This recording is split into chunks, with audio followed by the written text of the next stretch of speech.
there is an ideological core to ISIS that says their argument goes as follows, and this is written in a book that's banned all over the Middle East, and maybe that's part of the problem, but it's also banned in the U.S. technically. Although parts of it has been translated, it's classified. A 1,500-page book, and that 1,500-page book by a fellow called Abu Mus'ab al-Suri,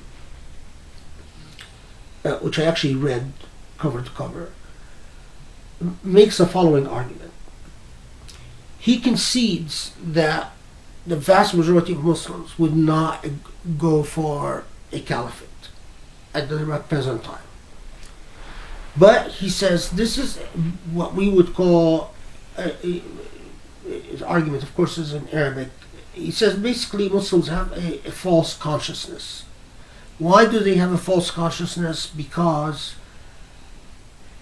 Western colonial states forced upon Muslims the idea of nation states, and they have been existing in the reality of nation states for so long they cannot imagine anything different. Now generation after generation after generation have been, so they cannot imagine a political reality without borders, without passports, without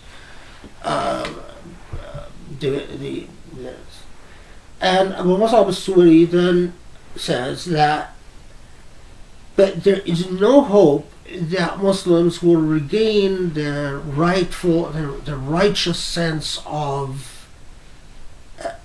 He spends a considerable amount of time saying that the nation state is racist, it's bigoted, it's just completely against Islamic ethics and morality and Islamic law, and then and of course spends a lot of time attacking Muslim theologians who endorse the idea of the Muslim nation state, of the nation state.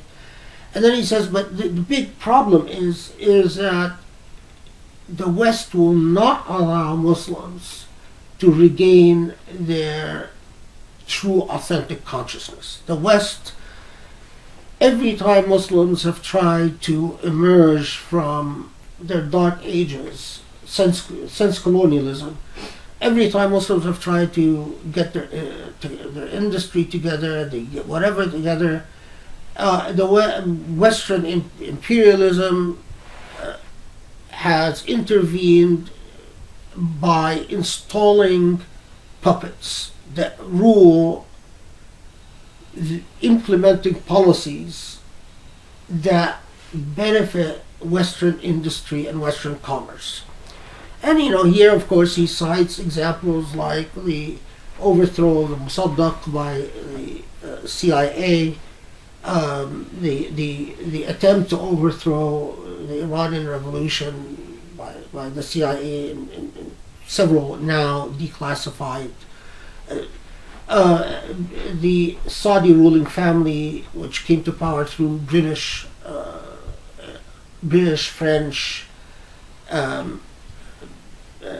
British primarily, but it was endorsed by others. So Saudi ruling family, which was brought to power by the British and kept in power by the Americans, because they run their oil policies in a way that keeps our industries working. The imposition of Iraqi rulers, Saddam, was a close ally of the CIA and the U.S. government, and remains so until and he cites numerous examples from all over the world using, what I would say, published, respectable published sources, mostly declassified memoirs of agents and histories of various so on. And he says, these rulers, their job is to suppress any true spirit of growth or development in the Muslim world, and to keep the Muslim world retarded, backwards, reactionary, so that it would never pose. And then he, of course, cites a lot of Nixon, a lot of Bush, a lot of Condoleezza Rice, a lot of Huntington, all of that about how we are dominant and we must remain dominant, and we must not allow anyone to ever. We must not allow another Soviet Union to exist in any time in the future. So then, third step. So what is the solution? Him and those who basically lifted from his ideas say, well, there's really only one way, and that is to engage the West in a protracted, exhausting war of attrition. The result of this war of attrition is that at the end the West will do two things. Spend, like the Roman Empire, spend its resources on its military forces and its security forces, and take away money from education and development. And so, urban centers will decay further, crime will increase, educational institutions will plummet. Second is that we will force the West to reveal, to expose its biggest lie. And according to Abu Musab al-Suri, what is the West's biggest lie? Humanism. That the West basically dominated the world by claiming that it cares about the human being first and foremost. And it did so while it traded in slavery and then colonialism and imperialism and all of that. So he says, how do we expose the hypocrisy of the West? He argues the intellectual arguments and the works of professors and Noam Chomsky and the like are all no use. They're never going to educate anyone. They're never going to change anything. We must force the West to maximize its forces of repression. So basically, to internally combust their democratic orders and their humanistic talk and their talk about human rights. And he admits in his text, he says, yeah, we know that this will result. He's happy about the prospect of concentration camps for Muslims in Western countries, because it says nothing will galvanize Muslims. Sure, a few million Muslims will be exterminated in Western countries, but what we'll gain is much more. That all Muslims will unite, all Muslims will realize that the West is the enemy.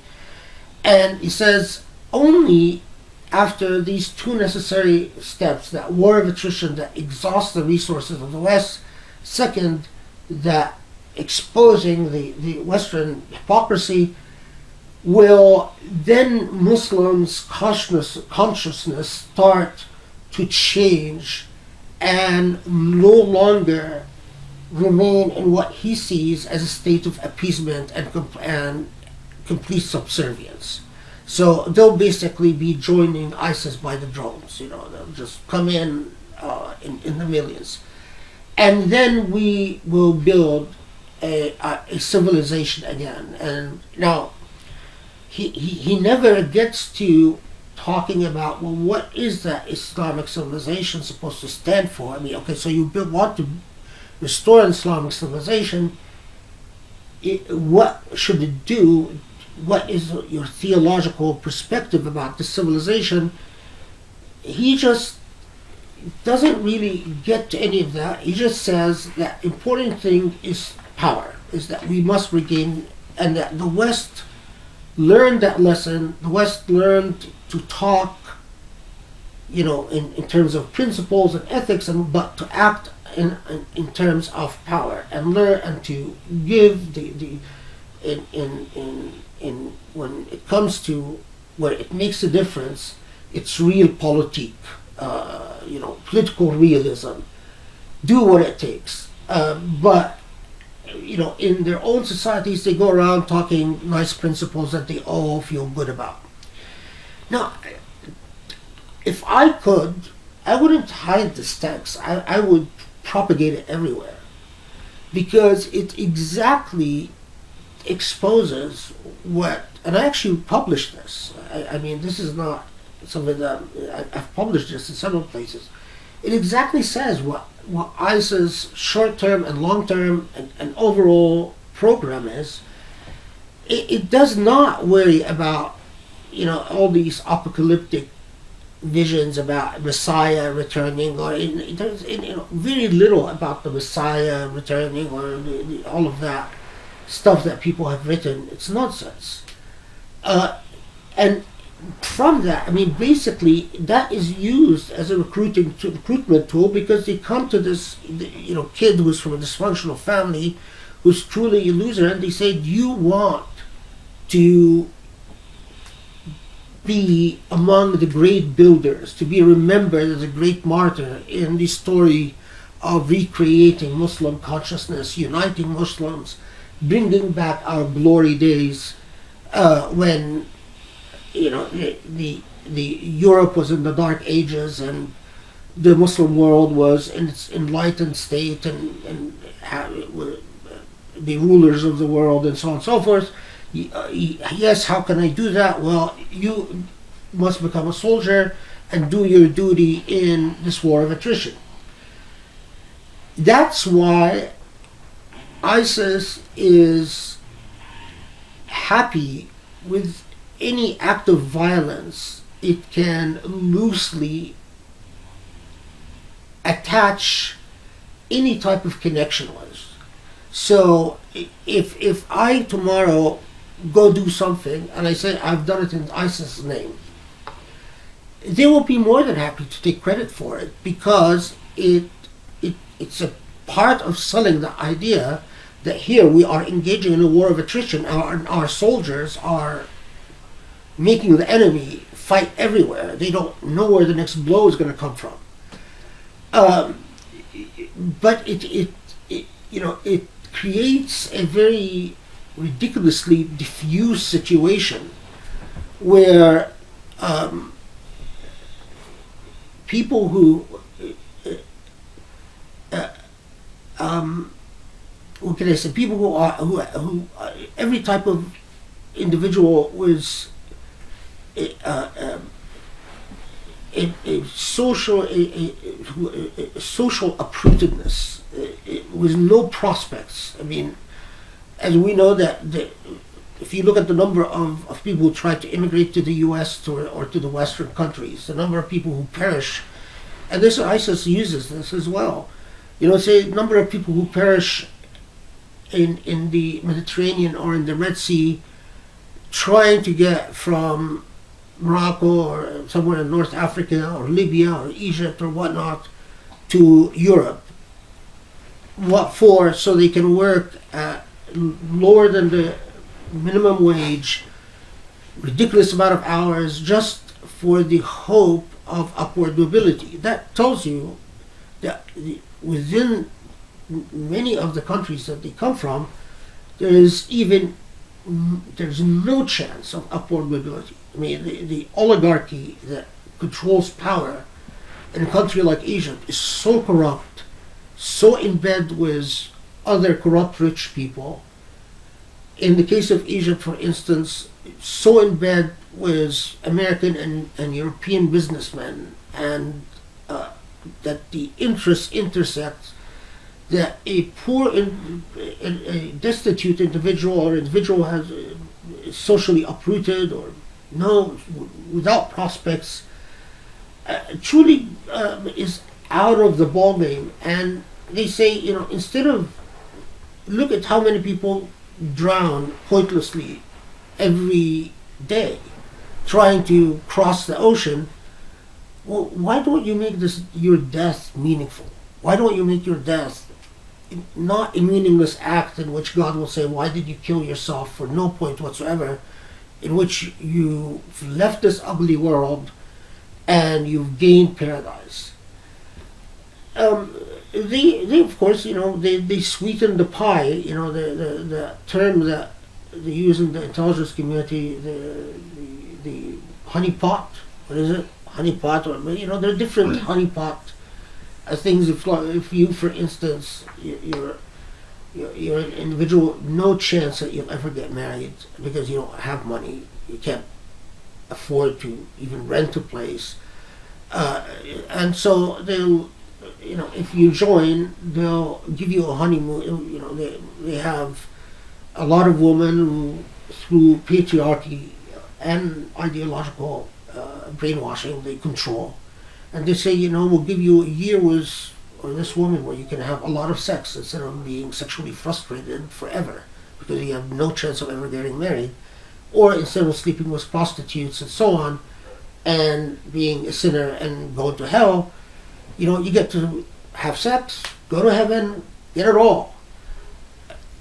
It's critical, I think, that we understand that it's not that ISIS has made a secret of its methodology or its program, or in fact the most remarkable thing is that they have a newsletter which, again, legally speaking is banned, but it's easily accessible, that they publish in English and French and German and Dutch and several languages, and they send out, it was monthly, I don't know, still monthly, that basically what it is translations from main texts like the Abu Musab al-Suri, translation of excerpts. And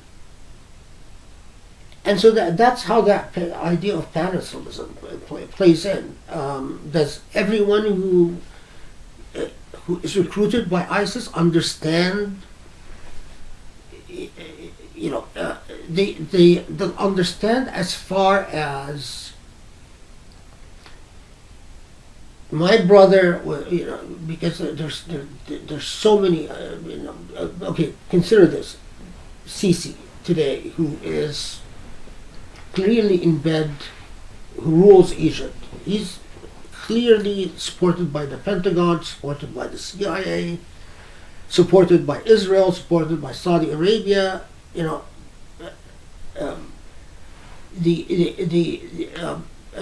Even Europe has refrained from condemning his human rights abuses. He's managed to even European countries were the ones who actively blocked attempts by human rights activists to get him any types of charges filed against him by the International Court of Human Rights, International Criminal Court, sorry, or even charges before the European International Courts of Human Rights, so that he can't just travel freely in Europe. This guy slaughtered 4,000 Egyptians in over the span of a week in an area called Abbasiyah. Currently, 50,000 Egyptian political prisoners. The most savage methods of torture on a daily basis, has banned all types of. The number of Egyptians that you can find that live in these little mud shacks in the outskirts of Cairo, in the middle of these high rises or next to these high rises, and in the middle, you see these very expensive Mercedes Benz and so on driving, and these people don't even have running water, don't even have toilets that function, or even toilets, period. And every family has members, brothers, sisters, cousins that have either been taken by the political police and disappeared, or were killed during the demonstrations. And if they attempt to do anything, they know that the political police is extremely powerful, and it is so clear that the choppers they fly, the military gear they wear, the military armed cars they drive, and same for Saudi Arabia, same for the Emirates, same for Bahrain, same for you name it, are all made in various European countries. Some say made in America, some say made in Germany, some say made in Britain. But regardless, and that these governments are there through the sheer ability of coercion, you you can understand how you can come and you can recruit someone like that with a little bit of money, a little bit of ideological washing, a little bit of thrills, whatever the thrills are, whatever gets them high, basically, sex, drugs, alcohol, whatever it is, and and off they go. And that's why I think, counterterrorism must be vigilant in terms of surveillance. Yes, you must have strong penal laws that say, we will not tolerate someone killing people haphazardly. But you must, in addition to that, look at your policies that create a recruitable mass. You must get to the grassroots. It's like trying to solve urban poverty or urban decay with strong penal laws, and strong police forces. If you don't attempt to address why do kids get pulled in gangs in the first place, all that will happen is that you'll fill your prisons with more and more and more people, and you might know that the U.S. is the first, percentage-wise, is the country first in the world in terms of the percentage of its population in prisons, and legally, in not any not Guantanamo-like prisons, but it means we have predominantly an enforcement-minded system of law, but very weak social policy. So we're very strong on legal punitive policy, but very weak on social policy. And I think in the field of counterterrorism, we confront the same type of predicament. We're very strong in send in the grunts, kill the bad guys. We can now kill people from remarkable heights. But we are very bad in terms of policies that create more and more recruitable material for these groups. And so there are much more, in terms of population-wise, that is recruitable today than there were in the 70s, for instance. And it's not despite our policies. It's in part, not totally, because of our policies. Some people don't like to, they don't want to talk about policies. They don't want to talk about our foreign policies or any policy. They just want to talk about retaliation. And what I say is, it's like when the French and the Russians were bombing in Syria. ISIS made its greatest military advancements on the ground during these bombings, because a lot of people who were getting killed, they're having their families killed accidentally, were joining ISIS and were turning territories over to them. And to my God, that's just insane. That's nuts. We talk about surgical strikes all the time, but if people just bother to read the memoirs of the military, including the chief of the highest ranking general in Iraq, who wrote a book about the U.S. campaign in Iraq, and what they say about the true nature of surgical and precision strikes, and they tell you they're actually not surgical at all, and they're not precision at all, because we have to rely on intelligence on the ground. And you know what?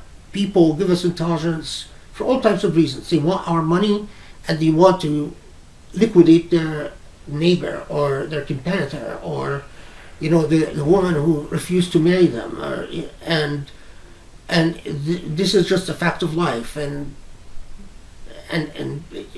But there are concrete results on the ground. And here, I think, quite frankly, now what percentage of the Muslim population is recruitable? Because it's anyone that says 15 or 20% my answer to them is, how are you defining radicalism? Because some people say, if you disagree with U.S. foreign policy, then you are an extremist. Mm. Or if you oppose Israeli policies in Gaza, or you don't like the Israeli policies, period, towards the Palestinians, then you're an extremist. And to these people, I say, well, you know what? You're a moron. I mean, it's like you get an education before I can talk to you. But if you mean by extremists those who are willing to support either materially or even in terms of their prayers, in terms of sympathize with those who go around committing acts like the terrorist attack in Paris or the terrorist attack in California recently, or I would say it would be 1% of the population.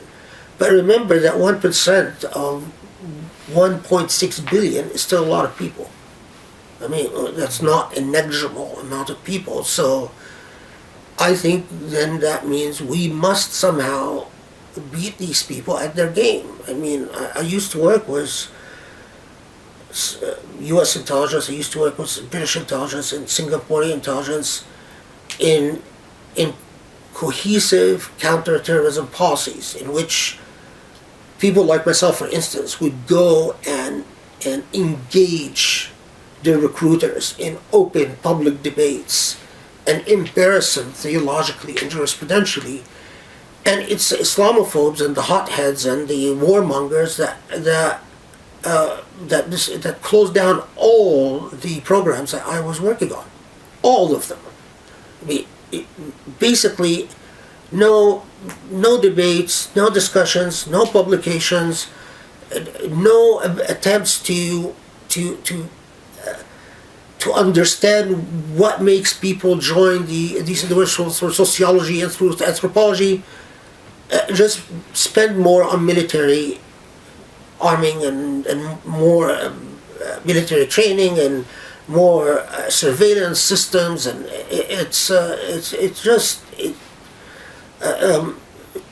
so I'm not afraid to say that today I work with every single program that I was working on was closed down, and not by me. It was by the other side, and it's sad. It's sad because I was working on these programs, and this is not about me. I'm just using myself as an anecdote, out of my conviction that people who commit things like these acts are criminals and are against God's law as much as a serial killer is, or a rapist is, or any, because they kill innocent people. And if my family, my child, my wife, my sister, my brother happened to be in the area that they attacked, they would be killed as well. I mean, so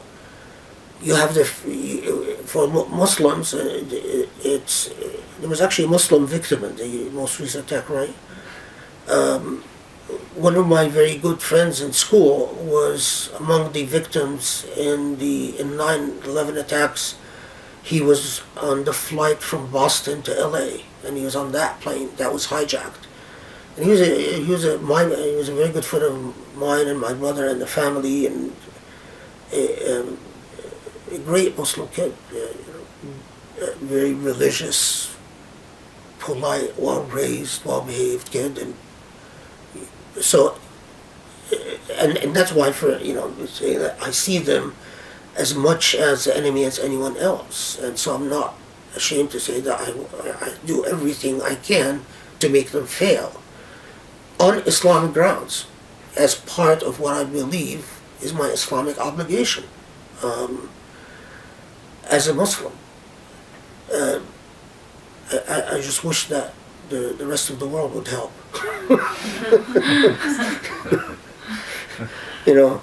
I just don't think it's going to happen, but maybe, whatever it's worth, if a few people understand,